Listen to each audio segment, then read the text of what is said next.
10 மளிகை கடை இருக்குது, ஆனால் நம்ம ஒரு கடைக்கு தான் போவோம். ஒருவேளை அந்த கடையில் இல்லைன்னா இன்னொரு கடைக்கு போவோம், 8 கடை புறக்கணிப்போம். ஏன் அந்த 2 கடைக்கு போகிறோன்னு நீங்கள் மனசால் கேட்டு பாருங்கள். கண்டிப்பாக அந்த 10 கடையில் 2 கடை மட்டும்தான் உங்களுக்கு பிடிச்ச பொருளுக்கு இருக்குது, பிடிச்ச தரத்தோடு இருக்கும்.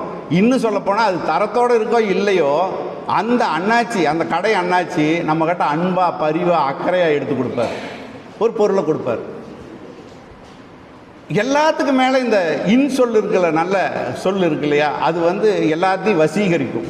அப்போது இந்த 10 கடையில் 2 கடைக்காரர் கடைத்தன்மையில் ஆளுமை பண்பு உள்ளவங்க அப்படின்னு சொல்லலாம். இப்படித்தான் ஆளுமைங்கிறது வருது. ஒரு நல்ல பேச்சாளர் பர்வீன் சுல்தானா பேசுகிறாங்கன்னாக்க அவங்களுக்குள்ள ஒரு ஆளுமைத்தன்மை இருக்குது.